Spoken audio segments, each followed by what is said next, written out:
Bom dia, gente. Então, infelizmente, depois do Lucas, vocês vão ter que me aturar um pouquinho agora, né? Tá?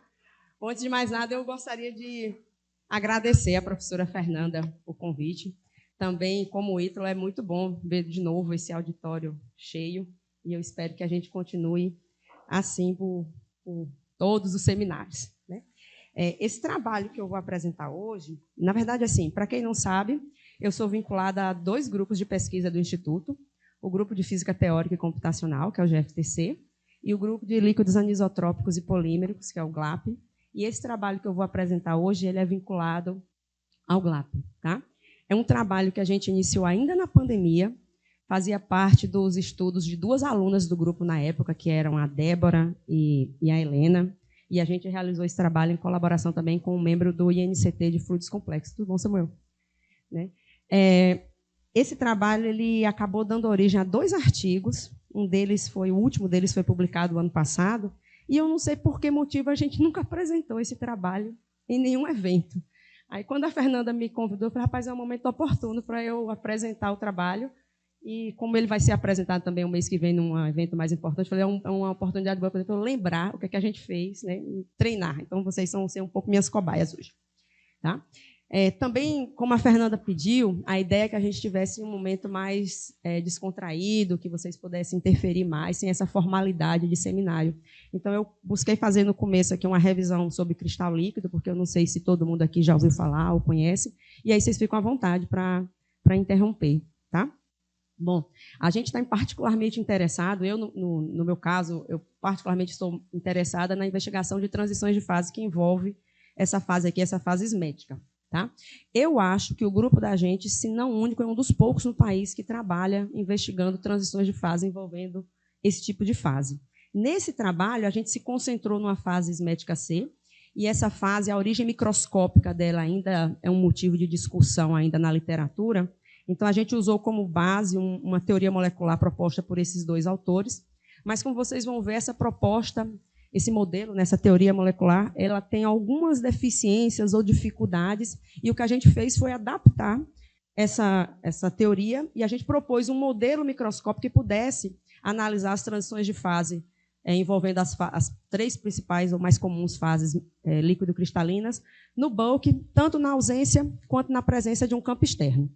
Depois disso, a gente acabou fazendo uma extensão desse modelo para o caso de filmes esméticos livremente suspensos, que, como a Fernanda lembrou aí, é uma área que eu gosto muito de atuar. Só que, já pelo adiantado da hora eu estou vendo aqui, então, provavelmente, a gente vai deixar isso aqui para as cenas dos próximos capítulos. Tá? Eu vou tentar falar mais devagar e falar mais entendível, então vou me concentrar só nos 2 primeiros. Tá? E, por fim, tem uma consideração final e um convite também a fazer para vocês. Não está funcionando. Foi, tá? Então, formalmente, o termo cristal líquido ele se refere a um estado de agregação da matéria que tem propriedades intermediárias entre essa fase sólido-cristalina e a líquido isotrópica. Tá? De fato, alguns compostos orgânicos eles passam, ou podem passar, por uma sequência de transições que envolve essas mesofases aí.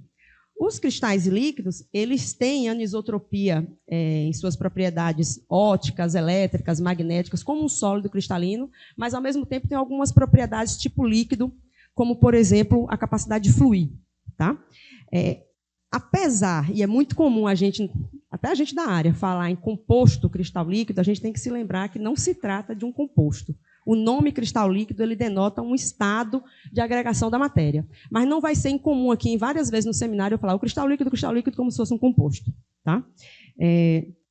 Ainda há um certo consenso, né, pelo menos para a maioria dos pesquisadores, que a descoberta dessa fase líquido-cristalina ela é atribuída a esse botânico austríaco, quando ele estudava o colesterol de plantas. Então, ele pegou uma amostra sólida, de um negócio chamado benzoato de colesterila, aqueceu, e essa amostra ela passava por um estado de líquido turvo antes de ir para o estado de líquido isotrópico. Inicialmente, esse cara atribuiu esse líquido turvo à presença de impurezas, mas, posteriormente, esse físico alemão mostrou que, na verdade, através de imagens de microscopia de luz polarizada, que se tratava realmente de uma fase ou um estado de agregação da matéria que se comportava como sólido na presença de luz polarizada. E aí, daí por diante, a pesquisa e aplicações desses materiais que têm essa fase, essas mesofases, só avançou, tá? Oi, em cima? Eu sou baixa, né? Foi mal. Melhorou, Elton? Do alto dos meus 1,58. Bom, então existe uma certa... Vou tirar a cadeira aqui só porque do jeito que eu sou desastrada eu acabo tropeçando, tá? Então, existe uma certa forma algumas formas de classificar cristais líquidos. Em geral, uma classificação básica diz respeito assim, qual é o parâmetro físico que gera essas mesofases? Aí, dentro dessa classificação, os cristais líquidos podem ser chamados de termotrópicos, liotrópicos ou poliméricos. O que eu vou falar aqui hoje, que eu estou interessada, são os termotrópicos. Nesses sistemas, o parâmetro físico que determina se você vai ter ou não a mesofase, pelo menos o principal deles, é a variação de temperatura. Tá? Então, tudo que eu for falar daqui por diante, a gente vai falar em mesofase variando temperatura. Termotrópico. Tá? Só que para a gente entender melhor ainda como se dá essa variedade de mesofase, é importante a gente entender uma estrutura molecular do cristal líquido. Tá? Então, assim, de fato, para se você ter um sistema, uma mesofase líquido-cristalina, é preciso você ter algum tipo de anisotropia. Tá? Então, é necessário que as propriedades físicas aí não sejam uniformes em todas as direções. Então, algumas moléculas podem ter ou precisam ter essa característica, e as mais comuns estruturas geométricas que podem gerar essa mesofase são essas estruturas de molécula no formato alongado, o bastão, que a gente chama calamítico, ou então em formato de disco, que a gente chama discoide. Tá? Aqui a gente modela o nosso sistema usando essa geometria. Tá? Então, dentro dessa geometria calamítica, a estrutura química básica de uma molécula que pode apresentar uma fase líquido-cristalina, ela é apresentada aqui embaixo. Então, a gente tem uma cadeia lateral, que pode ser um grupo polar ou apolar. Essa cadeia lateral ela influencia diretamente tanto na variedade das mesofases, nas temperaturas de transição, mas também na flexibilidade da molécula. Depois a gente tem uns grupos cíclicos aqui, que podem ser anéis aromáticos, que estão relacionados às propriedades eletromagnéticas da molécula. Em geral, quanto maior essa quantidade de anéis aromáticos, maior a temperatura de transição para a fase isotrópica, em geral. Tem ainda, ou pode ter ainda, um grupo aqui no meio, que é uma cadeia de ligação. Esse grupo está relacionado também à estabilidade química da molécula, mas principalmente é quem dá esse formato alongado à molécula. E aqui no final a gente tem um grupo terminal, esse é importante porque eu vou falar aqui, porque esse grupo terminal é quem dá a contribuição da anisotropia dielétrica. Então, se for um grupo, por exemplo, fortemente polar, a gente pode ter uma anisotropia alta. Se for um grupo fracamente polar ou apolar, você pode ter uma anisotropia dielétrica baixa. E, claro, isso está diretamente relacionado à forma como a molécula responde à presença de um campo externo. Tá? Então, essa é mais ou menos a estrutura que a gente vai estar falando aqui. Bom, dentre as principais mesofases líquido-cristalinas, eu destaquei 3 aqui, porque são as 3 que vão aparecer nos trabalhos que eu vou mostrar. Tá? Então, a mais comum e a mais simples delas é essa fase cinemática. Nessa fase, a gente não tem uma ordem posicional de longo alcance, mas a gente tem uma ordem orientacional. Então, as moléculas, em média, né, o centro de massas, em média, se orientam numa direção preferencial aqui, que a gente representa por um vetor chamado vetor diretor. Tá? A fase ismética, ou as fases isméticas, que eu acho mais interessante, ela apresenta uma ordem posicional ao longo de uma dimensão. Então, as moléculas elas se organizam em estruturas de camadas, com um espaçamento bem definido e uma ordem interna também dentro da camada bem definida. Tá? Existem algumas fases ismétricas, a depender de como essas camadas são formadas ou como é a ordem orientacional dentro da camada. Aqui eu destaquei 2, que são a fase ismética A, onde as moléculas, em média, elas se orientam perpendicular ao plano das camadas, tá? E uma fase ismética C, onde as moléculas aqui, em média, elas têm acho que é a pilha. Um ângulo não nulo. A malta deixou umas pilhas de reserva aqui, né, Elton? Mas não são iguais. Tem um computador aí?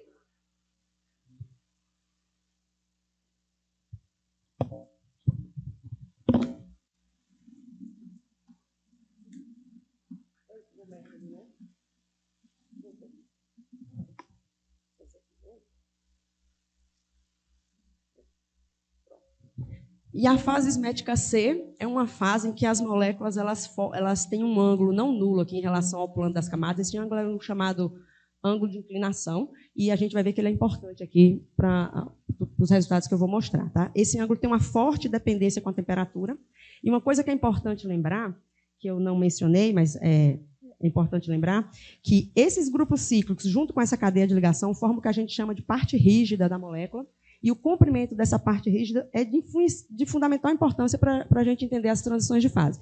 E também, claro, a espessura das camadas na fase esmética depende, claro, desse comprimento dessa parte rígida e, portanto, do tipo de molécula. Tá? Então, essas são as principais fases que a gente vai falar aqui. Então, daí por diante, o que se teve foi, beleza, vários foram os modelos propostos no sentido de tentar explicar como é que essas duas moléculas calamíticas conseguem interagir de forma a induzir a formação dessas camadas na fase esmética. Tá? E aí os estudos teóricos mostravam que um potencial de curto alcance entre as moléculas induzia essa modulação na densidade característica da fase esmética. Tá? E dentre os principais modelos se destaca esse modelo aqui de Macmillan, que é bem famosão para a gente da área, não só por sua simplicidade, mas também, né, porque recupera alguns aspectos do que é observado experimentalmente. Na verdade, é uma extensão de um modelo que já existia para a fase mais simples, que é a fase nemática, onde um parâmetro de ordem é acrescido, e esse parâmetro de ordem representa essa periodicidade aí da rede, das camadas. Tá? Esse é o potencial de Macmillan. V0 aqui é uma amplitude de interação, esse R0 é um comprimento característico importante, que ele vai estar relacionado com o comprimento da parte rígida, eu vou estar falando sempre aqui nesse comprimento. P2 aqui é o polinômio de Legendre. Então, dentro de uma aproximação de campo médio, a gente pode escrever o potencial de interação efetivo lá, dessa forma, tá? Onde esse parâmetro alfa, que a gente chama de parâmetro de Macmillan, ele é muito importante porque ele está relacionado ao comprimento da parte rígida da molécula e à espessura das camadas. Então, a depender da molécula que você tem, você vai ter um comprimento de parte rígida diferente, ela se comporta de forma diferente. Tá? Tem diferentes mesofases. Esse S e esse alfa são dados aqui embaixo, são os parâmetros de ordem orientacional ou nemático, e esse parâmetro de ordem esmético aqui, que ele representa essa modulação na densidade da amostra. Tá? Esses parâmetros são definidos com essas médias estatísticas, e aí o que a gente faz é resolver, né, esse sistema, satisfazendo essas equações autoconsistentes, de tal forma que a gente minimiza a energia livre de Helmholtz. E aí a gente pode ter três possíveis soluções. Uma solução onde os dois parâmetros são nulos, a gente teria uma fase isotrópica. Uma solução onde apenas o parâmetro de ordem orientacional é não nulo, e aí teria a ordem nemática. E uma outra solução, se os dois parâmetros de ordem forem diferentes de zero, a gente teria uma fase esmética. Tá? O diagrama que o Macmillan obteve a partir desse modelo é dado aqui ao lado, é um diagrama assim no temperatura versus esse parâmetro alfa, que diz para a gente, né, como é que as moléculas variam em termos de comprimento de parte rígida. É um diagrama bem conhecido da área. Observa que esse parâmetro, nesse diagrama aqui, as linhas contínuas representam transição de primeira ordem e a linha tracejada representa uma transição de segunda ordem. Tá? Então, o que a gente observa aqui, para valores elevados de alfa, e, portanto, moléculas mais alongadas, a fase esmética ela começa a ser predominante. E tem um ponto aqui bem interessante em alfa igual a 0,7, que é um ponto tricrítico, onde a gente tem uma linha de transição de segunda ordem que encontra com uma linha de transição de primeira ordem. Tá? Apesar de muito elegante o modelo do Macmillan, ele não recupera, por exemplo, ele não consegue distinguir as diferentes fases esméticas aqui. Tudo para ele é fase esmética A, ele não consegue distinguir. Porque a forma como ele escreve o potencial, a parte espacial tem simetria esférica, então ele não consegue ver aquelas inclinações que a fase esmética C, por exemplo, tem. Então é um modelo elegante, mas também tem suas limitações. Tá? Já a fase esmética C, ela tem a origem microscópica dessa inclinação da molécula, ainda é resultado de alguma discussão na literatura. Tá? Bom, o que se sabia até então de observações experimentais era, para você ter uma fase esmética C, era necessário você ter uma componente lateral com momento de dipolo, e o que os estudos mostravam é assim, quanto maior a amplitude desse momento de dipolo, maior é a predominância da fase esmética C. Isso era uma evidência experimental. A segunda evidência experimental era que o comprimento da cadeia lateral, né, daquela cadeia que tem flexibilidade, né, o comprimento dela em série homólogas de compostos influenciava diretamente também na temperatura de transição. E a terceira evidência experimental, e a mais importante, é que estudos de calor específico comprovavam a existência daquele ponto tricrítico lá na transição esmética C e esmética A. Tá? Então, eram 3 coisas experimentais. Aí um monte de gente começou a presumir, então, quais seriam as justificativas para a gente ter essa inclinação da fase esmética. O Macmillan propôs assim, não, então vamos supor essa molécula é um bastãozinho, né? E ele propôs que no eixo principal dessa molécula deveria ter 3 momentos de polo, um no centro e 2 laterais aqui distantes entre si. Tá? Como as moléculas podem rotacionar livremente em torno do seu eixo maior, enquanto ela estiver na fase esmética, ela vai rotacionar. Quando a temperatura cair, que ela for para a fase esmética C, existe, segundo a proposta de Macmillan, um momento onde esses dipolos se congelariam, tá? E aí, para reduzir a energia, as moléculas, deitavam. Tá? Só que o problema dessa proposta de Macmillan é porque a existência de um dipolo lá no grupo terminal, lá na ponta da molécula, não era a condição necessária para ter a fase esmética C, porque existiam materiais que não tinham esse dipolo e também tinham a fase esmética. Além disso, estudos de espalhamento mostravam que essa rotação das moléculas ela tinha uma distribuição praticamente uniforme. Então, essa história de congelar a molécula também não era, congelar os dipolos também não era muito real. Então, Macmillan logo teve sua proposta descartada. Outros propuseram, então, assim, tá, joia, ao invés de ter 3 momentos, tem só 2. Um lá em cima, outro cá embaixo. Não tem o do meio. Só que existem moléculas que têm somente o dipolo ali no meio e tem a fase esmética C. Então, também não era um modelo plausível. O que se sabe hoje é que o que deve ser o responsável pela inclinação da fase esmética, das moléculas na fase esmética C, são os momentos de quadrupolo. Tá? E aí o Govan e o Matsudana, que são esses 2 autores que a gente usou como referência, eles propuseram beleza. Só que esses momentos eles não estariam distribuídos aqui no eixo principal da molécula, mas estariam deslocados ligeiramente assim num eixo, né, secundário que eles chamaram de eixo off. Então, como essa molécula ela pode, né, rotacionar livremente em torno do eixo principal, então você vai ter configurações que esses momentos de moléculas vizinhas pode estar mais perto, pode estar mais afastado, pode estar virado um para o lado do outro, pode estar virado para... Enfim, diferentes configurações. E uma delas seria um deslocamento assim, lateral. Esse deslocamento lateral é equivalente a você deitar a molécula. Tá? Então, essa era a proposta da origem microscópica da inclinação da molécula na fase C. Só que aí eles foram e fizeram o modelo. Como eu falei, a gente se baseou nesse modelo para tentar fazer alguma coisa. E no modelo microscópio que eles usaram, era um modelo microscópio de partícula única, tem uma porrada de coisa aqui, mas eu vou falar rapidamente. Nesse modelo, eles consideravam um potencial com 3 termos. Olha o tamanho desse potencial. No primeiro, era um potencial que representava a inclinação da molécula na fase C, e aí eles colocaram aqui um parâmetro tal, que era um parâmetro translacional, um parâmetro eta, que era o parâmetro de ordem que dizia assim, a molécula deitou, a molécula inclinou, não inclinou.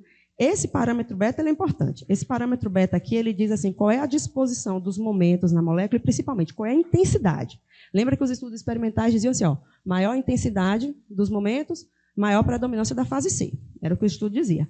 Além disso, eles somaram um outro termo aqui, que estaria relacionado à orientação, aqui o parâmetro ismético está aqui, pneumático está aqui no meio, e ainda acrescentaram um outro termo de volume excluído, onde eles deduziram esse termo a partir do volume de uma elipsoide.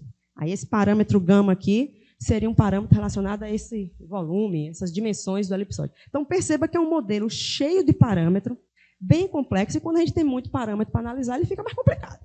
Né? Mas o diagrama que eles observaram foi esse daqui. Também um diagrama no plano temperatura versus alfa. Lembra lá, o alfa é o parâmetro do comprimento da parte rígida da molécula. Mas, olha, vamos lá. Ótimo. O modelo do Govan e Matsudana ele realmente permitia distinguir fase esmética A da fase esmética C. Contudo, a transição entre essas 2 fases era sempre de segunda ordem. E os estudos experimentais mostravam o comportamento tricrítico. Tá?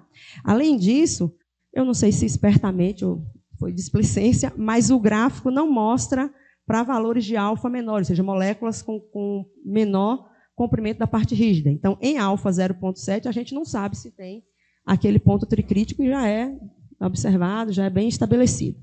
Tá? E, principalmente, ele não coloca um acoplamento entre o parâmetro de ordem e no potencial, e a inclinação da camada. Então, é como se os ângulos polar e azimutal da molécula fossem os mesmos, independente dele deitar ou não deitar.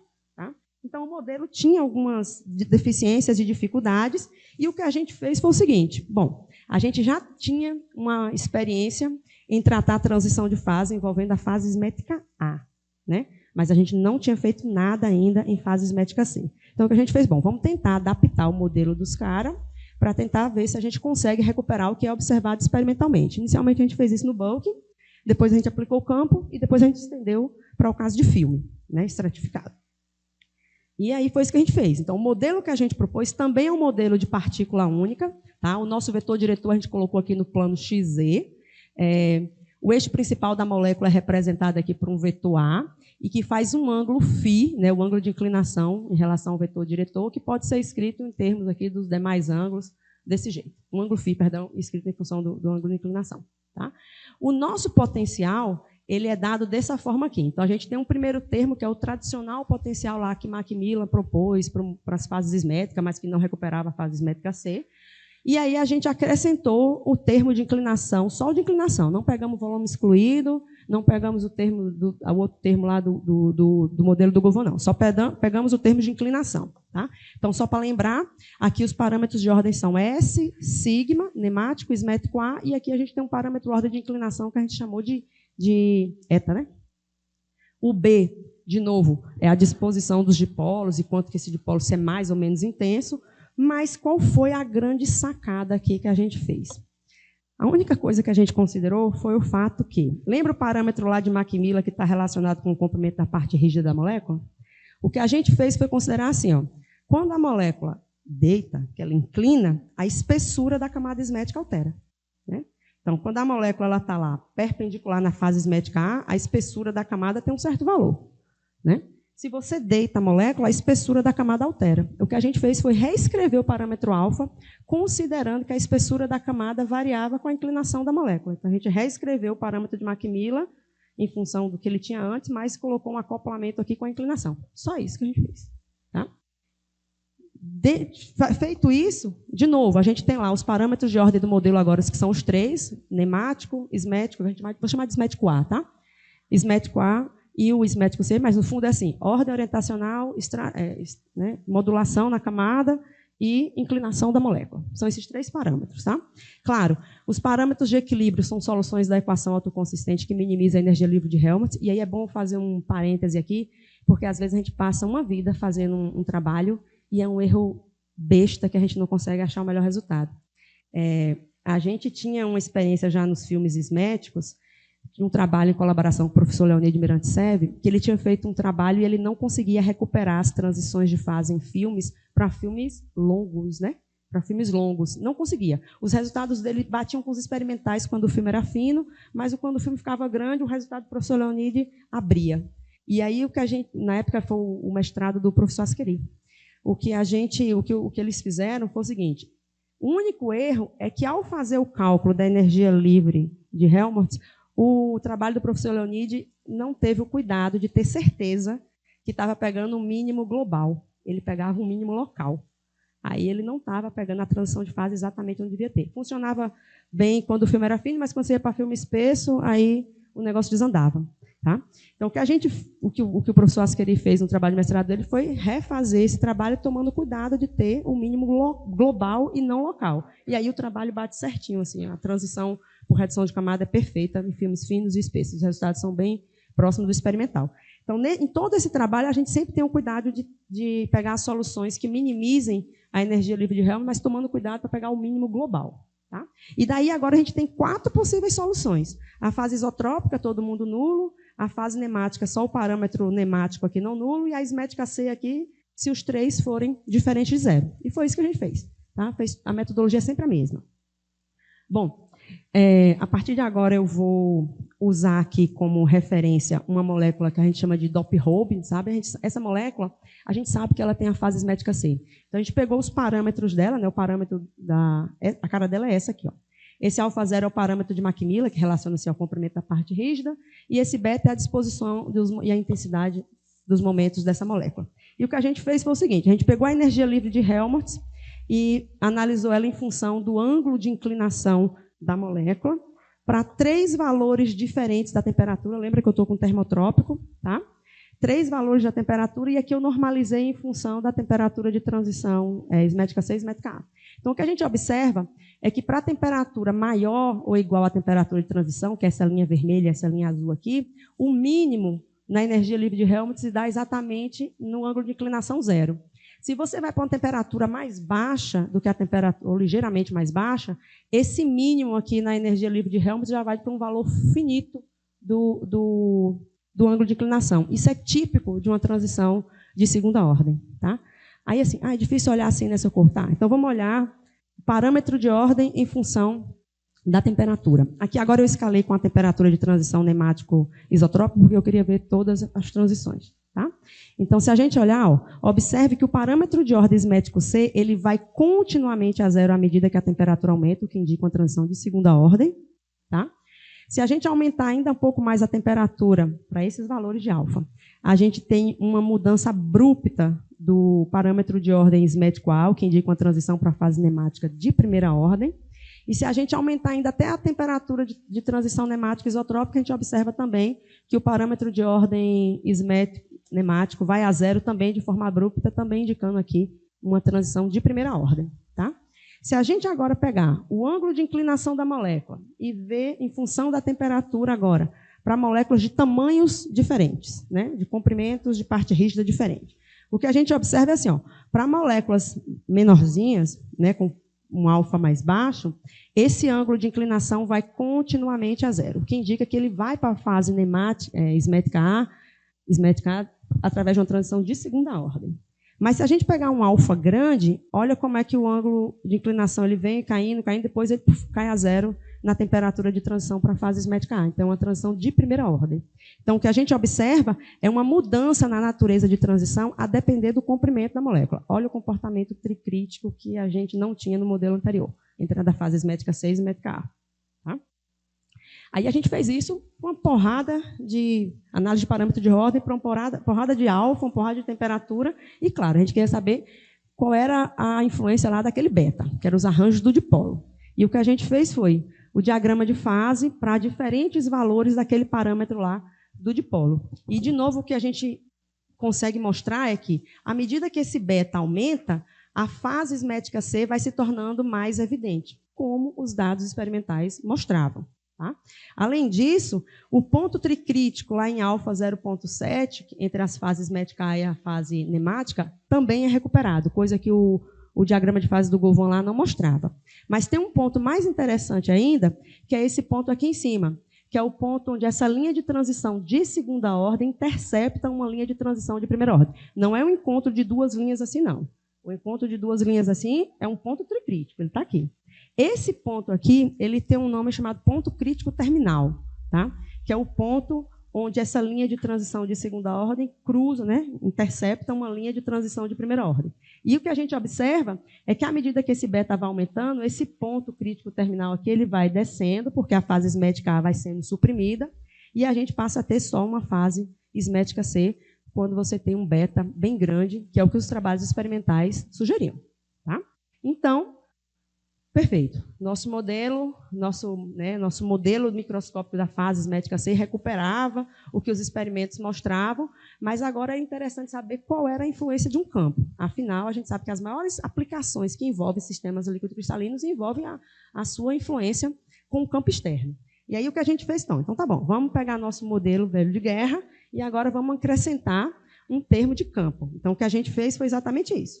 Pegou o mesmo modelo, colocou um campo externo que a gente aplicou aqui na direção do eixo Z, tomou o cuidado de considerar que a espessura da camada variava com o ângulo de inclinação da molécula, e o potencial da gente é o mesmo potencial que a gente tinha antes, né? O termo de Macmillan, o termo lá de inclinação, e a gente colocou aqui um termo de campo. Então, a gente tem esse primeiro termo aqui, é um termo linear relacionado ao momento de polo transverso, e um segundo termo aqui relacionado à anisotropia, e aí é importante lembrar, assim, que para cristais líquidos, quando você tem uma anisotropia dielétrica negativa e você aplica um campo, a molécula tende a se alinhar perpendicular ao campo. Se a anisotropia dielétrica for positiva e você aplica um campo, a molécula tende a se alinhar a favor do campo. Tá certo? Claro, a gente vende o peixe, aí depois a gente diz quais são os problemas do peixe, né? Ele nadou na água suja, não é assim? Então, aqui é o mesmo esquema. Qual o problema? Né? Problema não. Limitação. Da forma que a gente escreveu aqui, a gente só pode considerar moléculas que têm um momento de dipolo transverso pequeno. Por quê? Moléculas que têm um momento de dipolo moderado ou forte, a interação de polo passa a ser muito relevante. E a forma como a gente escreveu o campo aqui não estaria da forma correta. Tá? Então, esse modelo ele é melhor aplicado se a gente considerar sistemas que têm um pequeno momento de dipolo. Tá? Então, essa é a restrição. Então, de novo, aí aqui a gente pegou os mesmos parâmetros que a gente tinha lá do Doppler-Hobbe, da série homóloga do Doppler-Hobbe, considerou inicialmente uma anisotropia dielétrica negativa, e lembra, a molécula está aqui. Se aplica o campo, ela vai querer deitar. Tá? É assim que ela responde. Ela tem uma anisotropia negativa. Então, aqui a gente fez a energia livre de Helmholtz em função do ângulo de inclinação para diferentes valores de campo. Então, o que a gente observa é a campo zero é aquele comportamento anterior lá que eu já tinha mostrado a vocês, né? Tem um mínimo aqui num valor finito. Tá? À medida que a gente vai aumentando o campo, esse mínimo vai ficando mais evidente e vai se deslocando para valores de ângulo de inclinação maior. O que também já era de se esperar, né? Porque, afinal, a molécula tem anisotropia negativa. Se aplica um campo, ela vai querer deitar, vai querer ficar perpendicular. Então, aumenta o ângulo de inclinação. Tá? Se a gente agora pegar e analisar esse ângulo de inclinação em função da temperatura normalizada aqui pela temperatura da transição para a fase médica A, variando o campo, o que a gente observa é, para campo baixo e moderado, esse ângulo de inclinação vai continuamente a zero na temperatura de transição. Mas se você pegar um campo bem elevado, esse ângulo de inclinação ele tem uma queda abrupta aqui, o que indica, de novo, uma mudança na natureza da transição, de primeira ordem para a segunda ordem, que também os experimentos já mostravam. Tá? Bom, a gente fez ainda uma análise de como esse ângulo de inclinação variava com o campo para dois regimes de temperatura. Num regime de temperatura menor do que a temperatura de transição nemático isotrópico e num regime de temperatura maior. E aí o comportamento foi completamente diferente. Tá? Para a temperatura abaixo da transição nemático isotrópico, o que a gente observa é que se você aumentar o campo, a inclinação aumenta, afinal, isso é resultado da anisotropia dielétrica negativa. Tá? Mas se você pegar a temperatura acima da temperatura de transição, aí aparece um fenômeno aqui de reentrância, onde o que a gente observa é assim, ó, à medida que você vai aumentando o campo, o ângulo de inclinação ele continua zero até um ângulo limite, onde então ele começa a aumentar. Então, na verdade, o que acontece é que, quando você tem a temperatura alta, você tem a competição dos dois efeitos, o efeito de campo e o efeito térmico. Tá? Então, como a molécula aqui ela tem um pequeno momento de dipolo transverso, você precisa de um campo relativamente alto para que você consiga fazer com que os efeitos de campo vençam os efeitos térmicos. Tá? Tanto é que, se você pegar as linhas com temperatura maior, você observa que esse campo limite aqui, onde ela começa a aumentar o ângulo de inclinação, vai ficando cada vez maior, porque ela tem que superar efeitos térmicos também cada vez maiores. Tá? E aí a gente, de novo, fez análise de todos os parâmetros de ordem, nemático, ismético A, ismético C, variando o campo, também em função da temperatura. O caso aqui de campo zero, ele recupera o que a gente já tinha mostrado, né? Os dados que a gente usou, de novo, são dados do Doppler-Hobbe, mas o que a gente observa mais interessante aqui é que o seguinte, à medida que o campo vai aumentando, a fase isotrópica, ou seja, esse momento aqui onde a gente tem os três parâmetros de ordem nulo, ela vai sendo substituída por uma fase nemática induzida pelo campo e que tem um parâmetro de ordem ligeiramente negativo aqui para um campo mais baixo. Tá? À medida que você vai aumentando o campo, essa fase nemática vai ficando mais evidente, mas uma outra coisa acontece aqui também que é bem interessante. Em campos baixos, a forma como o parâmetro de ordem ismético vai a zero continua sendo contínua. Mas quando você chega em campo elevado, essa transição da fase ismética C para a fase ismética A começa a ficar também uma transição de primeira ordem. Tá? Então, tem também uma mudança na natureza da transição, além de variações na temperatura de transição. Se você pegar, por exemplo, aqui a linha vermelha, a campo zero está perto de 0,95. Aqui não mudou muito, mas quando você chega aqui já tem uma mudança muito grande nessa temperatura, já está perto de 90, abaixo de 90. Então, tem toda uma variação.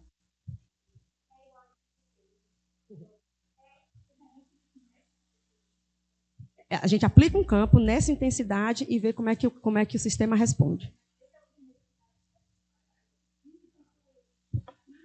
Fernanda, eu acho que aqui a gente fez variando o campo de forma mais contínua. Aqui, né? Eu acho que é 15. Eu não tenho muita. Acho que é 15 e alguma coisinha aqui. Tá? Mas, assim, o que a gente observa quando a gente junta tudo aqui... Então, isso que a Fernanda perguntou é interessante, porque, assim, essa análise é feita para um determinado campo. Aí, depois, a gente faz esse campo variar, né, de um passo bem pequenininho para a gente conseguir montar esse diagrama de fase. É um trabalho infernal, esse tipo de coisa. Porque você tem que rodar para campos bem pequenininhos e ir tirando qual é a temperatura de transição em cada rodadinha daquela. Tá? Mas, assim, o fato é que quando você monta e que você recupera o diagrama de fase nesse plano de temperatura versus campo, o que a gente observa é exatamente isso que a Fernanda falou. Acima de um campo aqui, eu acho que é próximo a 15, eu não tenho certeza desse valor exato, mas próximo a 15, a gente passa a ter uma transição da fase esmética ser direta para essa fase nemática aqui induzida pelo campo, e é uma transição de primeira ordem. Tá? Por isso que a linha aqui está contínua. Por outro lado, se você aumenta o campo, você repara que a fase esmética C ela tem uma reentrância aqui, né? Ou seja, tem uma variação aqui, um delta E aqui, onde a fase nemática é mais favorecida, a fase esmética C, e a fase esmética A ela vai sendo suprimida à medida que esse campo vai aumentando. Tá? A fase isotrópica aqui já, né, nem apareceu aqui, nesses limites de temperatura. Tá? Porque o campo ele mata, favorece essa fase esmética C, pelo menos quando a anisotropia dielétrica é negativa. Bom, quando é positiva, aí a gente tem algumas diferenças. Quando a gente coloca uma anisotropia dielétrica positiva, lembra, se aplica o campo, a molécula não vai querer inclinar, ela vai querer ficar lá alinhada ao campo. Como a gente aplicou um campo perpendicular ao plano das camadas, é esmética C.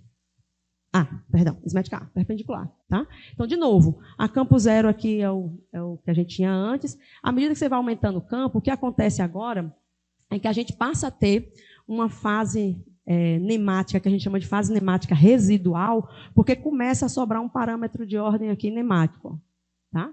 Outra coisa que a gente também observa é que a temperatura de transição da fase esmética C para a fase esmética A, ela vai ficando cada vez menor. Ou seja, como a molécula não tende a inclinar, ela tende a ficar alinhada lá perpendicular ao campo, a fase esmética C aqui não é favorecida. Ela vai ficando cada vez menorzinha.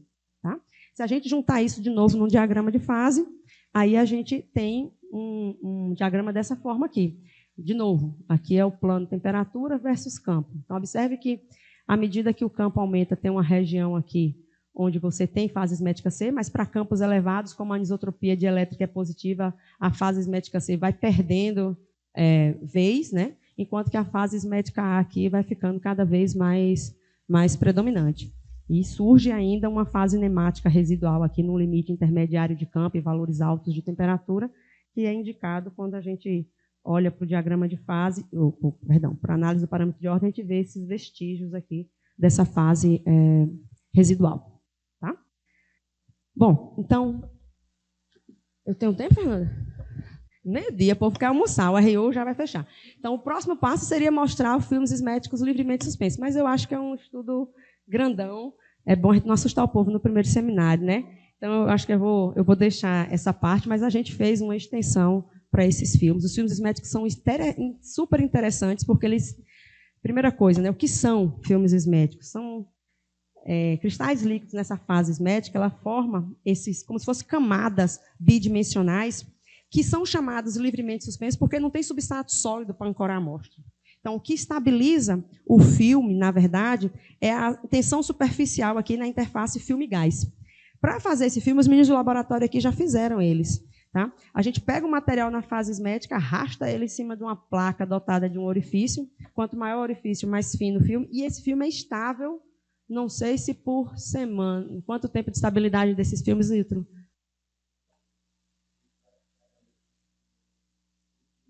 Dois meses e meio. São bem estáveis esses filmes, tá?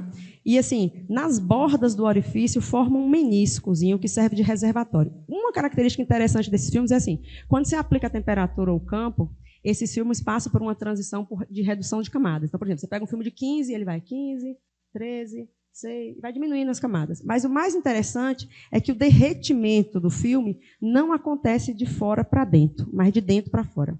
São as camadas internas que transitam da fase esmética C, da fase esmética, né, para a fase nemática. De alguma forma, e aí esse mecanismo não é muito entendido ainda, esse material é expulso para o menisco e você acaba tendo o filme com uma espessura cada vez menor. Tá? Isso é feito controlando tanto temperatura, que foi esse trabalho que eu comentei com vocês do professor Asqueri, e depois a gente fez uma extensão estudando essas transições de fase em filmes esméticos livremente suspensos, só que sobre a aplicação de um campo externo. Tá? A gente também fez análise de diagrama de fase desse filme aqui, uma análise detalhada desse gráfico. Eu tenho verdadeira paixão por esse artigo, porque ele deu tanto trabalho, eu acho ele lindo, esse estudo. Adoro. Mas nenhum tinha fase esmética C. A gente só considerava a fase esmética A. Aí, nesse trabalho das meninas, da Débora, o que eles fizeram foi introduzir todo um modelo que incluía essa interação de inclinação de molécula, levando em consideração que deitou, muda a espessura da camada. Nos casos dos filmes, é um pouquinho mais, o buraco é mais embaixo, porque, assim, é um filme, né? Então, assim, o parâmetro de ordem dessa camada interage com o parâmetro de ordem da camada de cima, interage com o parâmetro de ordem da camada de baixo. Você tem um ancoramento superficial. Então, aqui é uma análise mais complexa, porque a gente tem que analisar não só efeito de campo, efeito de ancoramento superficial e de tamanho finito, porque o filme pode começar com diferentes espessuras. Tá? Então, em um outro momento, eu acho que é melhor a gente falar isso aqui, porque já pelo adiantado da hora, e eu não quero ficar com a fama de deixar ninguém com fome. Né? Não quero. Né? Então, só para considerações finais, além disso, a professora Tereza não pode passar da hora, que é o mais importante. Então, só como considerações finais, né, a variação desse parâmetro beta, que é a disposição e intensidade dos momentos, de fato, gera um rico diagrama de fase. O modelo que a gente propôs recupera o que é observado experimentalmente, o que para a gente é mais importante. E esse trabalho, como eu falei, gerou esses 2 artigos aqui, foram feitos pela Débora e Helena, né, em colaboração com a ilustríssima presença do professor Luiz Evangelista, da Universidade Estadual de Maringá, e que faz parte do INCT de Fluidos Complexos com a gente. Tá? Bom, isso aqui é algumas fotos do GLAP, eu não achei nenhuma que tivesse. Mateus, você pertence ao GLAP, eu só não achei foto, me desculpa, viu? Mas você está lá. Mas assim, é uma foto de algumas versões do GLAP, alguns já não estão mais aqui com a gente, né, mas eu queria chamar a atenção aqui para a Débora e a Helena, que essa foto foi feita logo pós-pandemia, antes da pandemia, e aí foi quem realizou esse trabalho. Nossas ICs também, os ICs, César, Túlio, as meninas aqui também, minha gratidão. Claro, agradecer quem paga a conta, nesse caso, especialmente o NCT e a FAPEAL. E queria fazer um convite que eu falei para vocês. Né? Então, em outubro, a gente vai estar realizando aqui, no comecinho de outubro, um evento sobre os avanços de física teórica e computacional, que, na verdade, é um evento comemorativo dos 60 anos do professor Marcelo. Esse evento já tem alguns palestrantes convidados, né, confirmados, mas eu espero que essa lista ainda sofra alguma alteração. E quem quiser fazer a inscrição é gratuita. Pessoal da graduação, vocês precisam de horas flexíveis. Por favor, não tragam corte e costura. Participe de eventos, né, sérios, tá?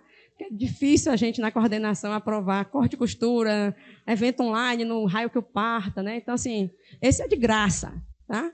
Então, mais à frente, eu mando de novo para vocês esse código, aí, esse QR Code, para que vocês possam fazer a inscrição, mas sintam-se todos convidados. E, por fim, uma foto do professor Alexandre, que é a ilusão que a gente tem de morar em Maceió. Então, assim, eu moro em Maceió, é isso. Você não vê essa praia há meses, né? Mas é uma foto bonita. E muito obrigada, professor Alexandre.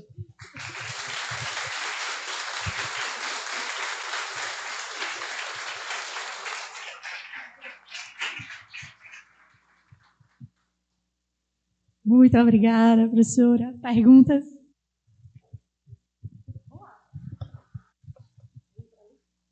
Luz, Fernanda.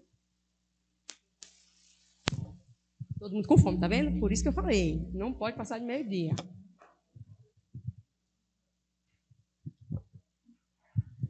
Oi, Pedro.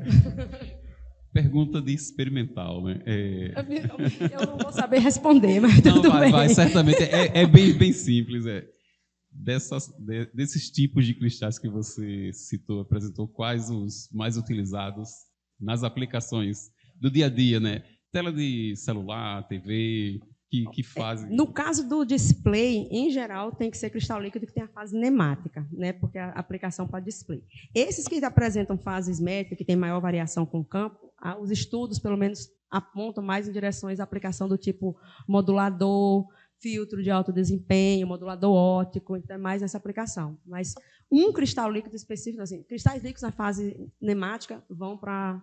O problema é o custo-benefício, eu acho. Tem que ser cristais líquidos que tenham um custo-benefício bom, né? Eu brinco com os meninos lá do laboratório, quando a gente precisa, quando compram lá 1 miligrama, Ayrton? 1 grama de cristal líquido, que é o que dá para fazer uma tese de doutorado, por exemplo, vem um vidrinho assim, que eu custo, como teórica, olhar no fundo para ver se acha alguma coisa, e é assim, R$1.000. Então, eu acho que o empecilho é esse, é você achar cristais líquidos que tenham fase, e principalmente, a gente é teórico, né? Aí esse beta é um número, esse alfa é um número, né? Aí, assim, tem que ser campos plausíveis, né? Que sejam factíveis de serem aplicados. Vitor, está doido para complementar? Não? Um milagre. Ele olhou com vontade.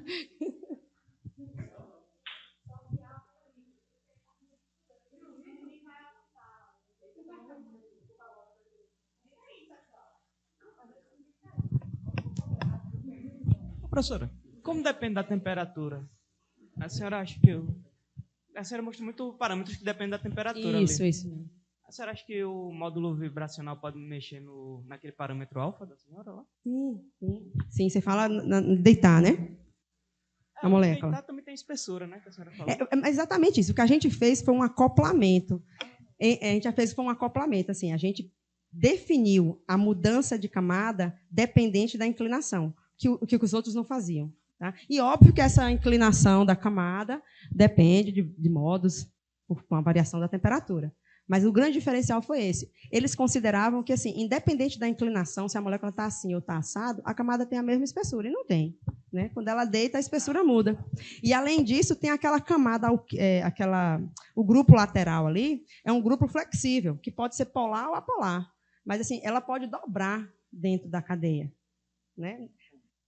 É modelagem teórica, a gente faz, é um bastão, né? Um negócio duro, mas não é. Ele tem uma parte flexível. Uma malemolência boa. Mais perguntas? Os alunos estão todos escondidos, então vou roubar a voz aqui. Eu queria agradecer à professora pela excelente palestra. Eu já conheço o trabalho, então não vou perguntar coisa técnica que eu posso perguntar pessoalmente para ela. Mas eu queria dizer assim, eu acho esse trabalho lindo, concordando com você, porque ele é um prato cheio para mostrar um monte de aplicação. Tem termodinâmica, mecânica estatística, eletro. E aí eu, assim, queria aproveitar para saber se os alunos querem que você explique algum conceito dos básicos aí na sua apresentação. A pegadinha é para mim, não é para vocês, não. É mais para você, mas a pergunta tem que vir dos alunos. Então, vou dar opções, certo? Campo médio, parâmetro de ordem, transição de primeira e segunda ordem, momento de quadrupolo e energia livre. Então, tem opções. Eu estou dando um cardápio de perguntas para alguém perguntar. Eu espero perguntar ou eu vou adiantando? Alguém disse que pode escolher uma e perguntar. Não pergunta o nome de quadrupolo, não. Oi, professora. Teve aquela parte que você estava falando sobre as limitações do modelo, quando está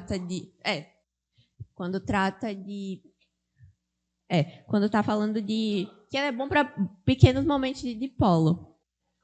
É porque, assim, Elô, do jeito que a gente escreveu o campo aqui... Do jeito que a gente escreveu o campo aqui, um termo linear e esse termo aqui quadrático, a gente não consegue capturar as características da interação de polo-dipolo. E se você vai no regime que você tem uma molécula com momento de dipolo transverso alto, essa interação fica muito relevante. Aí o campo não pode ser escrito assim, teria que ter um termo... Aí era isso que eu queria perguntar.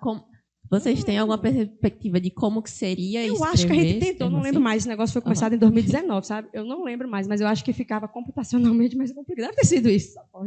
Acontece.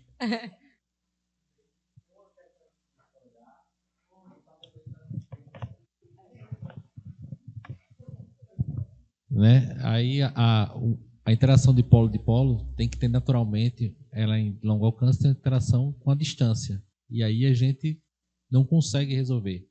Na verdade, é uma limitação do que a gente é capaz de resolver utilizando esse tipo de modelagem.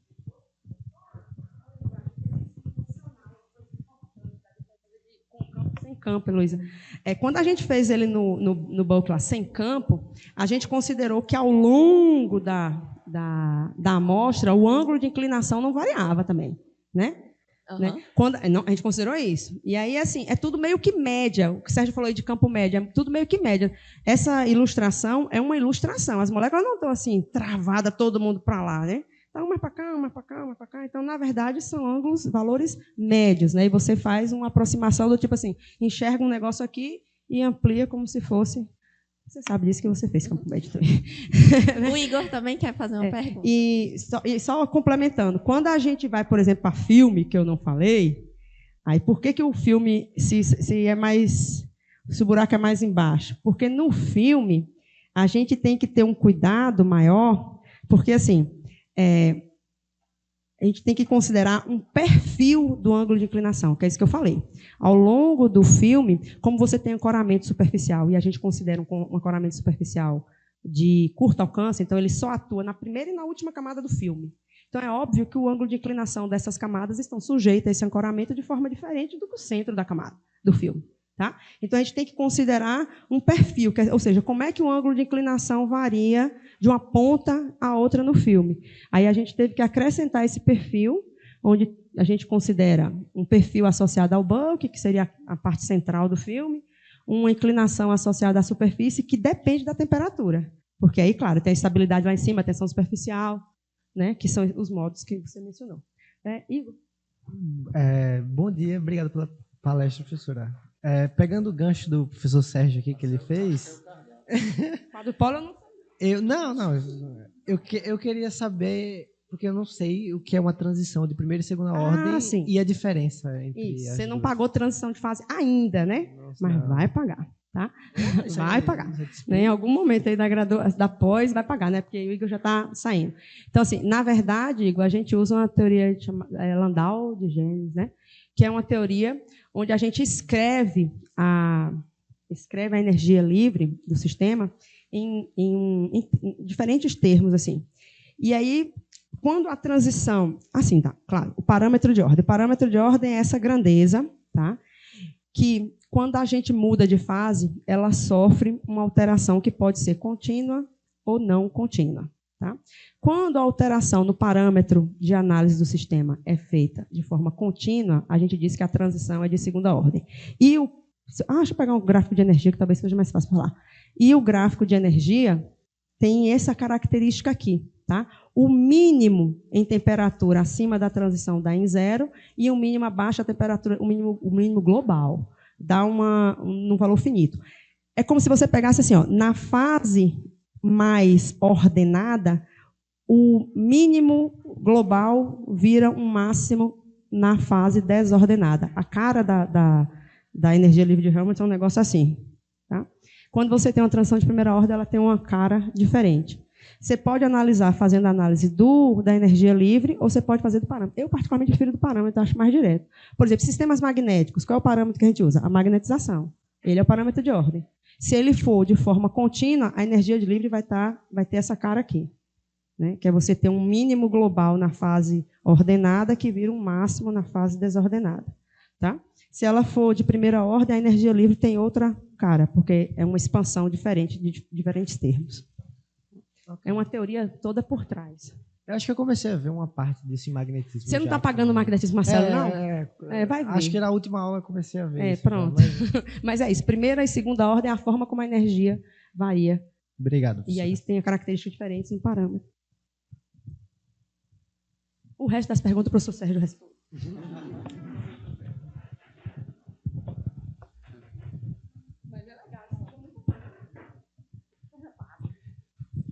Ainda na linha de aplicações, você consegue controlar via campo magnético, campo elétrico?